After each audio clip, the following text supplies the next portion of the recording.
ICC champions trophy के final में India New Zealand का कॉन्टेस्ट होने जा रहा है और इसमें इंडिया की टीम में कौन-कौन सी स्ट्रैटेजिक चेंजेस होने जा रही हैं, इसके बारे में क्या अपडेट है वो मैं आपसे शेयर करता हूँ। देखिए ये जो मैच है वैसे तो न्यूजीलैंड की टीम इंडिया के बाद सबसे बैलेंस्ड टीम है। जैसे उनके पास ऑलराउंडर्स हैं उनके पास off spin bowling allrounder Phillips हैं जो कि फिनिशिंग का रोल भी प्ले करते हैं। ऑफ स्पिन में ब्रेसवेल हैं जो कि बैटिंग लेफ्ट हैंडर करते हैं।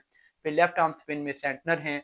तो एक कंप्लीट बॉलिंग अटैक है और साथ में पेसर्स भी हैं, मैट हेनरी जो कि नई गेंद बहुत अच्छी कर रहे हैं, जेमिसन जो कि एक्स्ट्रा बाउंस जनरेट कर रहे हैं। तो बैटिंग में देखा जाए तो ऊपर से उनके पास लंबी इनिंग्स खेलने वाले रचिन रविंद्रा हैं, केन विलियमसन हैं, डेरिल मिचेल हैं। नीचे फिनिशर्स में उनके पास ग्लेन फिलिप्स हैं। स्पिन को अच्छा खेलने वाले टॉम लैथम हैं, रचिन रविंद्रा हैं, केन विलियमसन हैं। पेस को अच्छा खेलने वाले फिलिप्स हैं, डेरिल मिचेल हैं। तो एक कंप्लीट बैटिंग और कंप्लीट बॉलिंग उनके पास है। तो ये चैलेंज इतना ईज़ी नहीं होने जा रहा। अब इसमें जो सबसे पहला हर्डल इंडिया के लिए है वो जो न्यूज़ीलैंड के लेफ्ट हैंडर बैटर्स हैं, जिसमें खासकर रचिन रविंद्रा की फ़ॉर्म हमने देखी है। टॉम लैथम बहुत ज़बरदस्त फ़ॉर्म में हैं। नीचे से फिनिशिंग में आके ब्रेसवेल और सेंटनर कंट्रीब्यूट कर रहे हैं। तो रचिन रविंद्रा और टॉम लैथम को अगर हम टॉप ऑर्डर के बैटर्स को देख लें, चलो फिनिशर्स को अगर हम निकाल भी दें, तो ये दोनों न्यूज़ीलैंड की बैटिंग की बैकबोन हैं और ये अगर परफ़ॉर्म करेंगे तो न्यूज़ीलैंड की टीम बड़ा स्कोर करने में कामयाब होगी। अब इनके अगेंस्ट जो इंडिया का बॉलिंग अटैक है वो बहुत वन डायमेंशनल है, यानी अक्षर पटेल हों या रविंद्र जडेजा हों ये दोनों का जो बॉलिंग है वो अंदर की तरफ इनकी गेंद आएगी रचिन रविंद्रा को या टॉम लाथम को जिसको बड़ी आसानी से खेल सकते हैं। इसी तरीके से जो वरुण चक्रवर्ती हैं उनकी मिस्ट्री गुगली तो है जो कि लेफ्टीज़ को बाहर निकलती है, लेकिन जो उनकी स्टॉक बॉल लेग स्पिन है वो भी इनको अंदर ही आती है। फिर कुलदीप का एक है, लेकिन कुलदीप चूँकि उनके आजकल फ़ॉर्म भी कोई इतनी ज़बरदस्त नहीं चल रही। ऑल्दो कि उन्होंने विकेट्स ली हैं, लेकिन अगर आप कुलदीप को देखें तो वो वाले कुलदीप जो कि लास्ट ओडीआई वर्ल्ड कप में नज़र आए थे, अब कुलदीप उनका 50% भी नहीं है।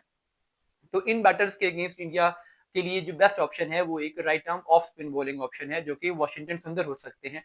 तो वाशिंगटन सुंदर को ये मैच मिलना चाहिए अगर वो यहाँ पे खेलते हैं तो वो एक बॉलिंग अटैक में वो वैरायटी क्रिएट कर सकते हैं जिसकी न्यूजीलैंड के अगेंस्ट इंडिया को जरूरत पड़ सकती है। वैसे भी पिचेस अब थोड़ी-सी मज़ीद पुरानी हो चुकी हैं, यूज़ हो चुकी हैं, तकरीबन सारी पिचेस पे मैचेस हो चुके हैं। तो यूज़ पिच जब फाइनल में आएगी तो ये कोई बहुत हाई स्कोरिंग मैच नहीं होने जा रहा और उसमें वाशिंगटन सुंदर की बैटिंग भी लोअर ऑर्डर में आके कंट्रीब्यूट कर सकती है। खासकर मिचेल सैंटनर के अगेंस्ट वो इफेक्टिव हो सकते हैं, रन्स कर सकते हैं। हमने देखा है कि वाशिंगटन प्रेशर सिचुएशंस में ऑस्ट्रेलिया में भी उन्होंने स्कोर किए हैं और न्यूजीलैंड के अगेंस्ट वाशिंगटन का जो प्रीवियस रिकॉर्ड है वो भी बहुत अच्छा है। तो ये एक बड़ी अच्छी स्ट्रेटेजिक मूव हो सकती है अगर इंडिया वाशिंगटन सुंदर को ले आए कुलदीप की जगह पे, तो ये एक ज़्यादा बैलेंस्ड बॉलिंग अटैक हो जाएगा।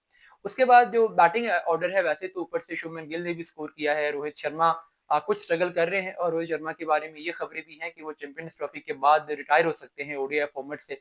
ऑल्दो कि अगर वो जीत जाते हैं तो फिर क्या डिसीजन होगा ये भी देखना होगा, लेकिन ओडीआई वर्ल्ड कप 2 साल बाद है और 2 साल तक रोहित शर्मा इस फिटनेस के साथ, इस फॉर्म के साथ सर्वाइव करते नज़र नहीं आते। तो उनके पास बेस्ट चांस यही है कि वो यहाँ पे रिटायर हो जाए। लेकिन चूँकि वो अब हैं और स्कोर कर रहे हैं तो उनकी जगह पे तो कोई खतरा नहीं है। फिर विराट हों या श्रेयस अय्यर हों अब के राहुल ने भी स्कोर कर लिया है। ऑल्दो कि अभी भी मेरा ये ख़्याल है कि हमें मिडल ऑर्डर में अगर हम इसको देखें तो के राहुल के मुकाबले में ऋषभ की यूटिलिटी ज़्यादा हो सकती है। स्पिन को वो अच्छा खेलते हैं, ख़ासकर स्पिनर्स के अगेंस्ट उनकी मैनूवरिंग स्किल है वो अच्छी है। के राहुल आम तौर पे जब पिच थोड़ी-सी फँस रही हो तो उनका स्ट्राइक रेट बहुत स्लो हो जाता है।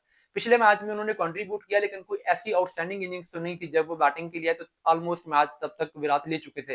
तो उस लिहाज से अभी भी मुझे ये लगता है कि अगर ऋषभ पंत को खिला दिया जाए केएल की जगह पर तो ये ज़्यादा बेहतर सूटेबल ऑप्शन होगा। लेकिन मुश्किल लगता है कि इंडिया इस ऑप्शन के साथ जाए। वाशिंगटन सुंदर का तो एक चांस बन सकता है, लेकिन के राहुल का खेलने का चांस बनता नज़र नहीं आता। अर्शदीप सिंह को भी स्क्वाड में लाया जाए, ना लाया जाए, इस पर भी एक डिबेट हो सकती है। लेकिन चूँकि अब इस मैच में पेस बॉलिंग अटैक पे ज़्यादा रिलाई किया नहीं जाएगा, पिच यूज़्ड है वियर एंड टियर पिच पे हो चुका है, तो स्पिन बॉलिंग अटैक ही होना है, तो इसलिए इसमें अर्शदीप का आना या ना आना बल्कि उनकी सिलेक्शन की कोई उस तरीके से लॉजिक जस्टिफाई होती नहीं है।